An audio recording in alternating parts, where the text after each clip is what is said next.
This is so broken.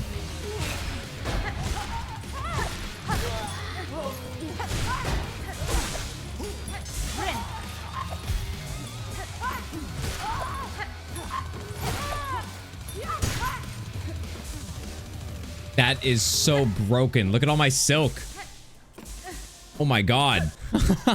I almost got like 3 heals off in just like a few seconds. That's disgusting. And normally this attack would kill me, but because of this mask, it breaks the mask instead. Random go.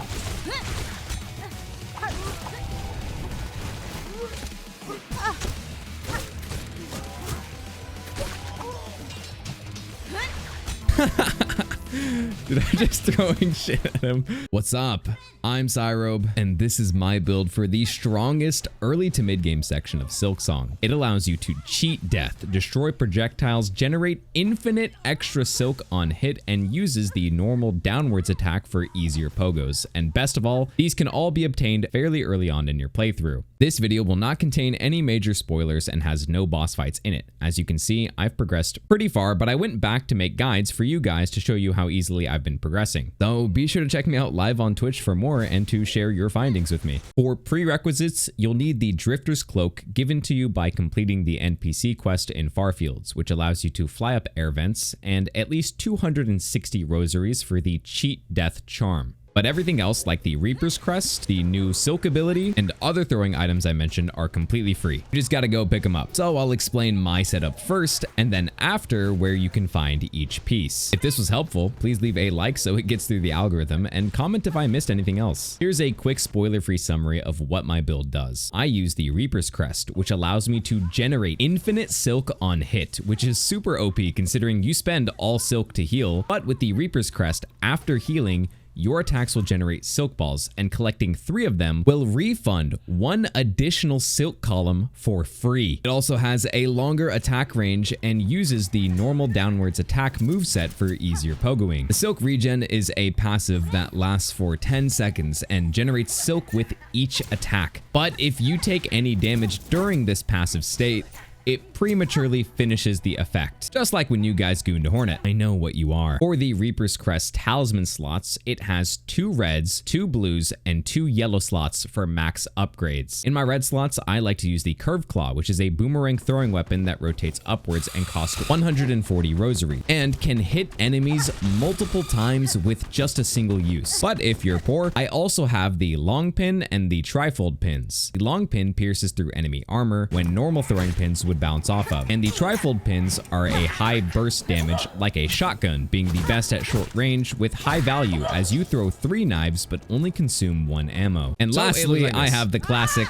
Higale! Also known as Threadstorm, another one of Hornet's main abilities that longtime fans might instantly recognize. It's a very useful skill that can destroy enemy and boss projectiles, dealing close range AoE damage. But when you are using this skill, you're still vulnerable to take damage, so be careful. First, let's start off with all the free stuff like the Reaper Crest, other throwing weapons, and silk skills. Then lastly, we'll go over the charm, because you'll need to save a minimum of 260 to 400 to buy the last pieces if you don't have the rosaries for them yet. For my build, I use the Reaper Crest located in the west's leftmost section of Greymoor, which I believe is the best in slot for early to mid game. At max upgrades, it features 2 red, 2 blue, and 2 yellow slots, giving you an equal amount of charm slots for each color. It has the default attack speed with longer attack range, but has the normal downwards attack that allows you to pogo like base Hollow Knight, or if you just hate the diagonal one. It also has an uppercut with its running attack, and its heavy attack is a large single strike that deals 3 times your base nail damage, tested by killing a mite with 3 light attacks, and then killing the same mite with 1 heavy attack, using the Reaper's Crest. I've tried and thoroughly tested all crests for Hunter, Reaper, Wanderer, and Beast. In my opinion, I'd say that the Reaper is the best early to mid game crest because of its unique bind passive. Whenever you heal yourself with your bind, you enter a passive state for roughly 10 seconds. Each attack during this passive state refunds and generates a small portion of silk. Collecting 3 silk balls will regenerate 1 entire column of silk. Silk is the most important resource because the more silk you gain, the faster you can heal again or use powerful silk skills. So here's the route from the beginning of Greymoor all the way to the Reaper's Crest on the left side,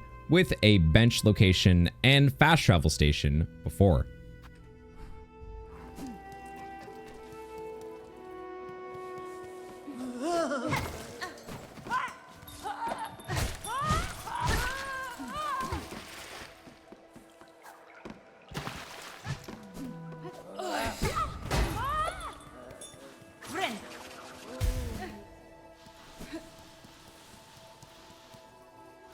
This side is normally locked, just to show you. You just have to go over it. And you'll be able to unlock it from the other side.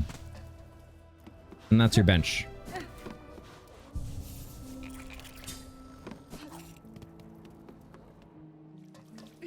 Now, I'm not going to show every single piece because I know people want to explore themselves. So right after this doorway is going to be a stag station. Or fast travel, whatever you want to call it.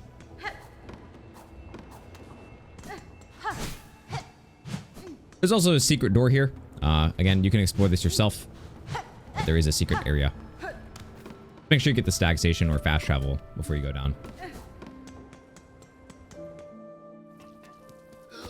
Now to the Reaper's Crest. Just go past these enemies.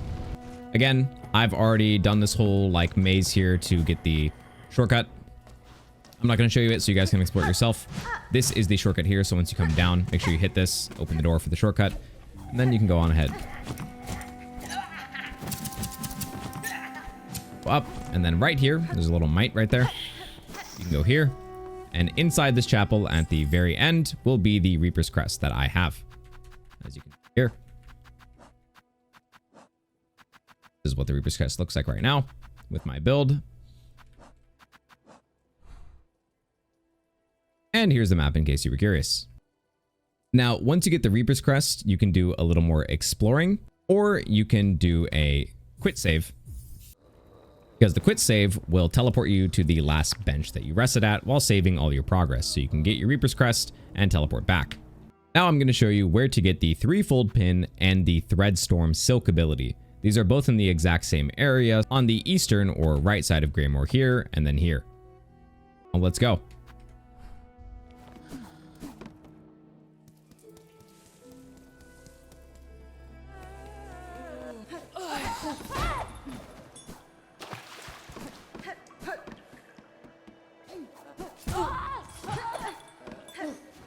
Bastard jumped into me. Threw me off my game.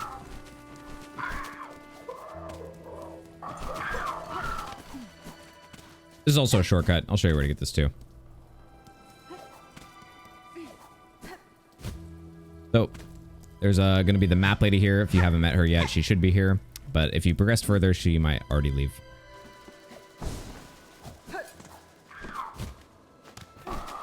What's her name? I think it was like Shakira or something.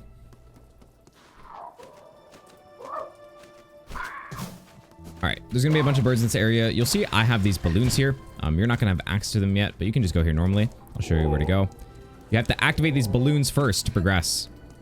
You need to go through this area. This is like a little mini dungeon. You need to clear out the little dungeon area here.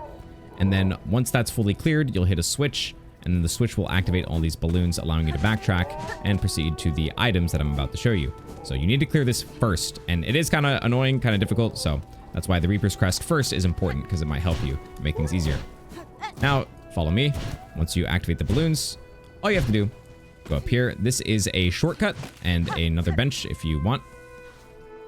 That first. And you just hug the left side. Right here is where you want to be. Again, here's my map. You have to go up through this way. Pretty easy to pogo it. Avoid some enemies here. If you want to fight them, you can. For the rosaries, highly recommend it. But we're just going to go. So, right here, there's two options here. You can go up. We'll go up first, since you can get the other one coming back down. Or pogoing. And this is where you get your silk ability that I showed. I don't have enough silk to use it, but yeah. And then, oh, there's also a shortcut down here, so I guess I have to show it.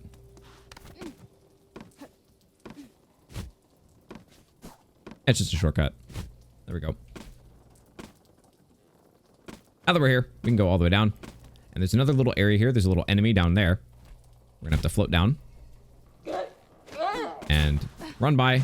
you will get the item right here. This is where the throwing knives are.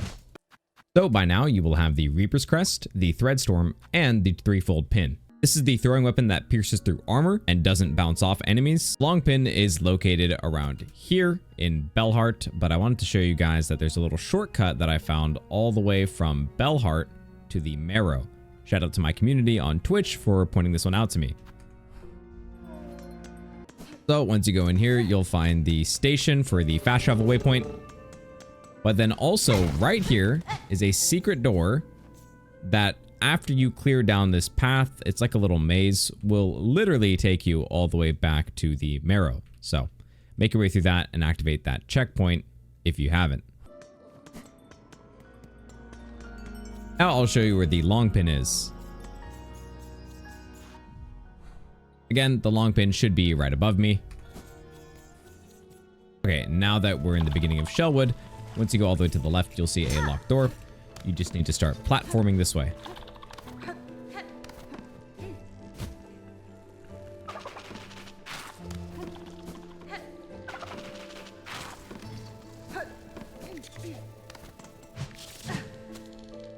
And behind that is where the Longpin should be right here.